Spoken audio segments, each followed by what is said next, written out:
Oh well. KBO.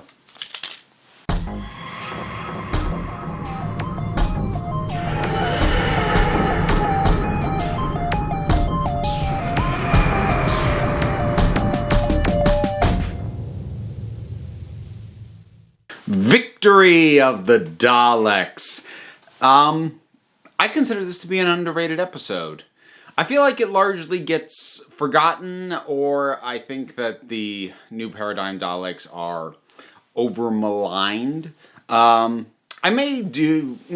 will eventually one of these days dedicate a video on them specifically, but I'll touch on that a bit here. But broadly speaking, what have we got? Well, we have a Mark Gatiss penned episode, which usually are not to my liking. And it's a Mark Gatiss historical set episode, which usually are really, really not to my liking.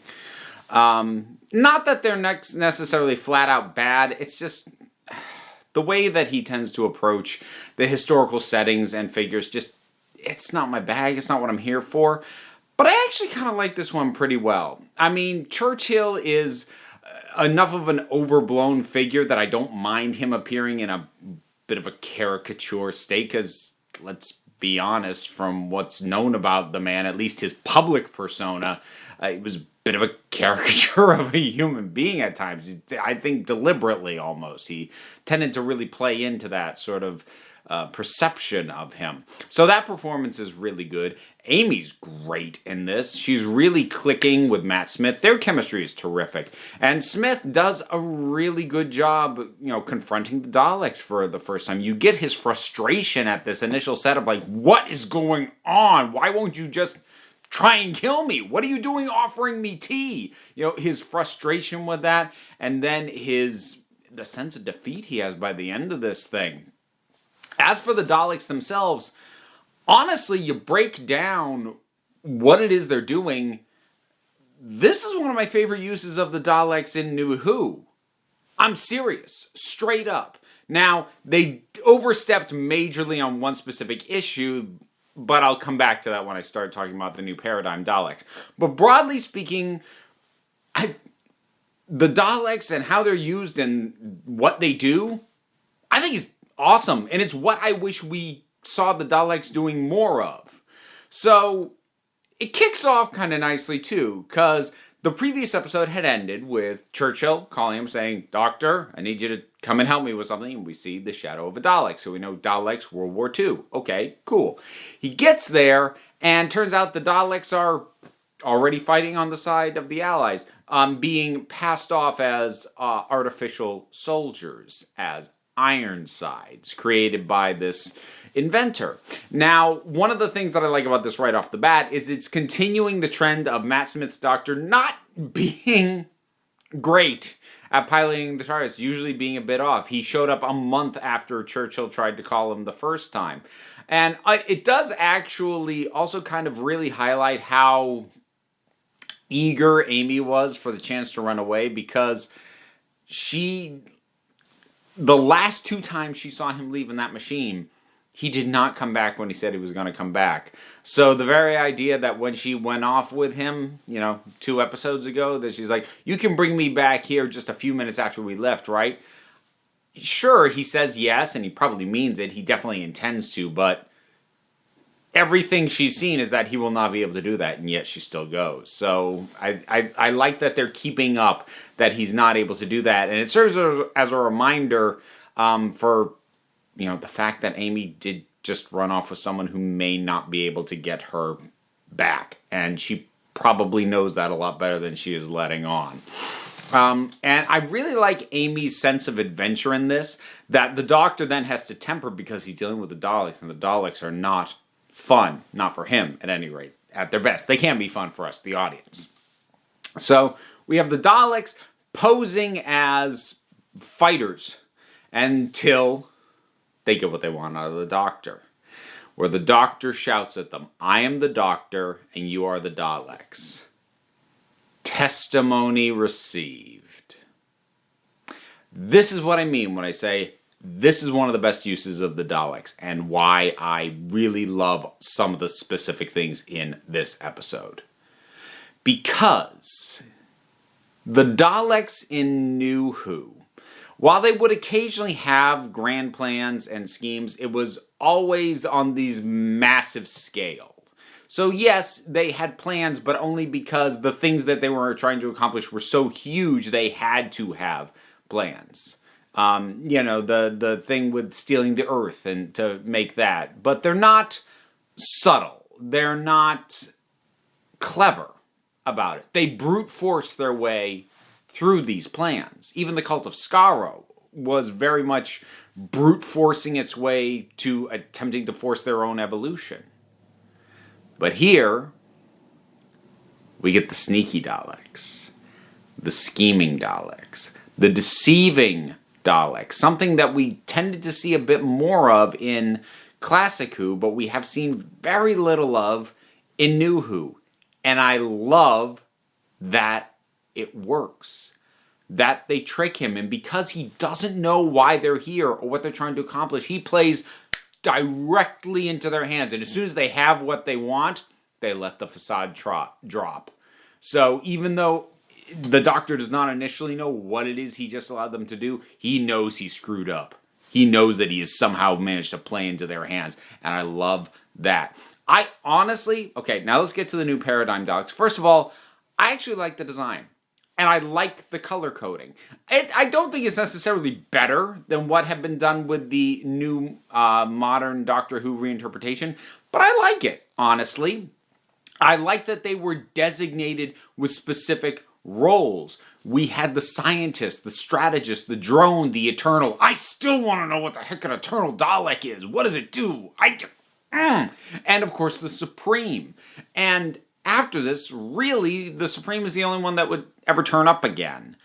And I think it's a shame, because I think if we had gotten the chance to learn more about these specific things and what they do in roles, you could have had them show up, and we could have known on sight what kind of Dalek we're dealing with and what sort of stuff they're liable to be pulling. And I think that could have been cool. But I'll talk more about that at a later date, really extrapolating out from it. But overall, I think the Paradigm Daleks are totally solid.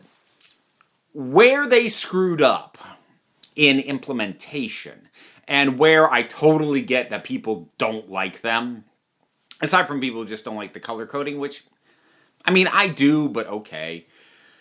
It's the fact that they had them destroy the Daleks that we already knew and loved. This is literally the exact same mistake that Jurassic Park 3 made. You remember that one? You remember how they introduced a newer, bigger, tougher dinosaur, the Spinosaurus? You remember how the way they showed that it was the biggest and toughest thing around was by having it kill a T-Rex? The dinosaur that everybody already loved? On the assumption that somehow we would now love the Spinosaurus because it killed the thing we liked? Yeah, that's not how this works. It didn't work for Jurassic Park 3. Doesn't really work here either. And I also don't think it was necessary. I think the new Paradigm Daleks could have taken command. You could have even hinted at the possibility of there now being a power struggle between them and these existing Daleks. But no, instead we're just going to wipe these out. These are the new guys. And I think that was a fairly big part of what contributed to the harsh backlash. That was so harsh, we never even saw these dang things again. Yeah, that is annoying for me. But, I will absolutely admit that was an overstep. And they dropped the ball on that particular element. And if they hadn't done that, I think this idea would have been better remembered, because it's a totally solid idea. I like the concept. Again, I like the way we get there and the way the Daleks trick the Doctor. I like the way that the Doctor tricks them back with the Jammy Dodger. There's bits of fun to be had here. Unfortunately, after we get the new Paradigm Daleks debuting, things, I don't want to say fall apart, but they just get a little ridiculous. And I mean, Doctor Who can be ridiculous, and sometimes it can be very arbitrary what does or doesn't, feel legitimate. But the Spitfires flying into space feels like a stretch. the android that had been passed off as the human inventor of the Ironsides, who apparently didn't even know he was a robot. He's a bomb. Okay. That's totally something the Daleks would do. Cool. He deactivates his bombness by feeling. Lots of feels. Shuts down the bomb. So he's not a bomb now because he felt. I'm not going to say that I can't go to some degree with the idea that him tapping into his humanity would somehow break whatever restraints the Daleks had to keep him in line and make sure he did what they wanted him to do, and, properly freed him. But having it actually deactivate a bomb that I have a hard time imagining the Daleks wouldn't have rigged up to be completely separate from whatever was going on with his brain and fake, as far as they were concerned, fake emotions. And it just feels like a bit of a stretch. I also strongly suspect that it's here not because this story needs it, but to introduce the idea of an artificial human being still being validly human, because that's gonna come up again later in the season. So I strongly suspect that's why it's here in the first place. And I can't prove this, or if there is evidence of it, I haven't found it because I don't really do research. But my suspicion is that the inclusion of that angle was a directive from Moffat, because he saw it as an opportunity to set up some stuff that he was going to do later on in the series, or at least set up some of these concepts and lay some of the groundwork. Because within the confines of this story, we don't need it. It just doesn't. It doesn't quite work. It doesn't quite fit, and it's a bit cheesier than what had come up to. Well, I mean, it's about as cheesy as the Spitfires, I suppose, but it really did feel like, wow, the Daleks are winning. The Doctor's doing his best, but he's on the back foot. The Daleks really have him now, and now there's Spitfires and a bomb robot with feels, so he's okay now. It's a bit of a jarring shift tonally in terms of what the sort of level of reality is for this episode. And Doctor Who can get away with adjusting the willful suspension of disbelief and sort of the reality of the story from episode to episode. But when you have it shift like that within the same episode, that doesn't work so well. And it's a shame. Because, like I said, I actually think there's a lot of good in this episode. And I think it's an underrated episode, truth be told. But I also recognize the problems with it in that it ends with a very soft hit.